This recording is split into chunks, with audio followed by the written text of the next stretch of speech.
In my primary and secondary years of school, I did not do very well. I didn't work at my work. I didn't apply myself to anything that I learned. I didn't study for exams or tests.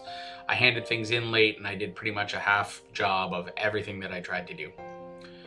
And what was funny is my teachers kept saying, Jeremy, we don't understand this. You are very, very bright. You're very smart. You're knowledgeable. You're actually fairly academic. The problem is you're just not applying yourself. And yeah, I really didn't. I just didn't really care. When I went to Fanshawe College, took business information systems, same deal. I just didn't really apply to myself. I jokingly say to people that I majored in pool and minored in business information systems because I spent most of my time in the pool hall playing pool or otherwise hanging out with my friends. And so I didn't do particularly well. Then when I went to Tyndale, again, I was like in my early 30s when I went to Tyndale, I worked a lot harder there than I ever have in my life. And I applied myself, and I used the knowledge and my skills at reading and writing to work really, really hard and to get decent grades, to the point where the first semester I was there, I made the dean's list as far as the academics were concerned. And then from that point on, I just continued to do well, getting decent grades all the way through. And then a few years back, when I went to Booth University College and Seminary and did my certificate in chaplaincy and spiritual care, I did really, really well again, and I got a 4.0 grade point average. People have also told me in the last number of years that I tend to be fairly discerning. I can read people and situations quite well. They also said that they continue to say that I tend to be able to perceive oftentimes the way we need to go in some situations, and when we're trying to figure out what God is saying, that type of thing. So I tend to be quite perceptive as well, and quite discerning. What I want to suggest to you, though, I share all of that not to toot my own horn, but to say this. What I've actually begun to realize over the last couple of years is that these things mean nothing for the kingdom of God if they are not rooted in something else. And just last week I was reading from Paul's letter to the Philippian church. It was one of Paul's letters he wrote while he was in prison, and he was writing to encourage them and to help them through some difficult times. And he says this, so I'm going to read from Philippians 1 verse 3 and then 9 through 11. So he says to them, I thank my God in all my remembrance of you, always in every prayer of mine for you all, making my prayer with joy. And it is my prayer that your love may abound more and more, with knowledge and all discernment, so that you may approve what is excellent, and so be pure and blameless for the day of Christ, filled with the fruit of righteousness that comes through Jesus Christ, to the glory and praise of God. And when I was reading this, I was reminded again, and maybe even a little more convicted than I have been in the past, that I can have all sorts of knowledge, I can have all sorts of discernment, but at the end of the day, if it's not founded and rooted in love, it is absolutely worthless. It is absolutely useless. And so what the Apostle Paul is talking about here, he says, our situation is not that we are to rely on our knowledge and our discernment. That's not the foundation for all of this. The foundation is love. And on top of that, everything else is built upon it.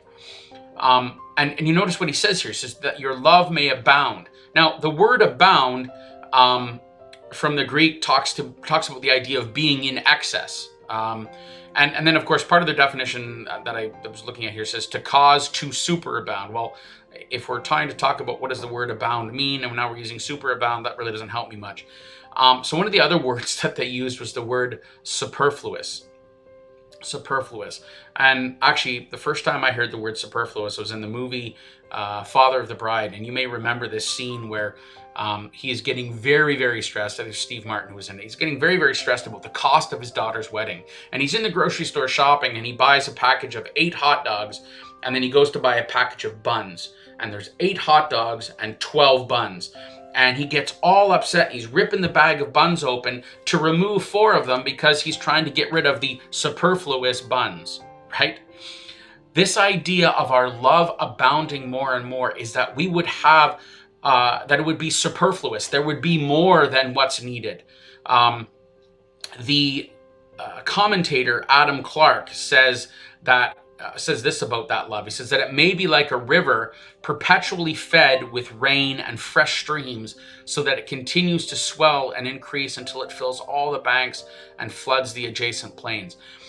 This is the type of love that we want to have in our lives. This is the type of love that the Apostle Paul wants us to have in our lives. This is to be the foundation. A love that is so great and in so much abundance that it's flowing over the banks of the river. So we don't just have a river valley anymore. The valley is gone because of how much love is actually being flowing out. How much, using that river analogy, how much water has been, has rained down and caused the banks to swell. That's the foundation, a love that just continues to grow and grow and grow. And everything that we do from there is based and expressed in that love. The Reformation Study Bible says this: Paul tells the Philippians not only that he prays for them, but also the content of that prayer. Christian belief, knowledge and all discernment, comes to expression in Christian love and behavior that is pure and blameless. He then goes on to say the absence of love shows that supposed knowledge is worthless, and love itself, knowledge of the deepest kind. The seriousness of Paul's prayer that love may abound among the Philippians will actually become apparent later on in the book of Philippians, or the letter to the Philippians. So if you want to spend some more time on this later on, read Philippians 2, 1-18, and you will see how important that love is in everything else. What's also interesting about this passage is, as Paul kind of unpacks this later on, he talks about everything that he brings to the table. His religious training, his training in philosophy, all of these things about knowledge and discernment that he's gained. And he says, I throw this out. I count this as loss because this is not what it's about. It's about following Christ. And if we're going to follow Christ, it's about love. It's about that agape love, that unconditional, benevolent love of God that is a gift to us, that is the source of everything else that we do. What's the effect? The effect is that if we have love and a knowledge and discernment that flows from that love, we can approve what is excellent. So actually, our knowledge and our discernment is basically put on steroids and becomes effective for the kingdom of God, for God's purposes, because we're able to approve what's excellent. And what it also allows us to do is become pure and blameless. We're able to read a situation and go, you know what? If I act in this certain way here, I'm going to do something sinful. So now that knowledge, which is rooted in love, is outworking its way in wisdom. And ultimately what happens is we are filled with the fruit of righteousness, right? When we talk about fruit, we're talking about, something that is produce from something else. So, I have grapevines in my backyard and they produce grapes. If I have a fruitful year of grapes, I have lots of grapes. The vines have been fruitful. My apple trees and my raspberries and my blueberries and my peaches, if I have a good year, they are fruitful because they produce lots of fruit. It starts with love. We get knowledge and discernment that is like put on steroids by that love. And it allows us to approve what is excellent. It allows us to be pure and blameless. It allows us to produce fruits of righteousness and obedience. And what's the ultimate effect of these? They bring glory and praise to God. And when we are living a life that brings glory and praise to God, we are living a kingdom life. And that's ultimately what will change everything. So I leave it with you today. Is your life built on that foundation of God's unconditional love? Or are you building it on other things? Like me, I would like to build mine on knowledge and discernment because, hey, I got a lot of that. But God says, no, Jeremy, that's not what it has to be built on. Your life needs to be built on a love that's abounding more and more. And in the midst of that, that knowledge and discernment will be used for God's purposes and for his kingdom. Have a good day, guys. Thanks.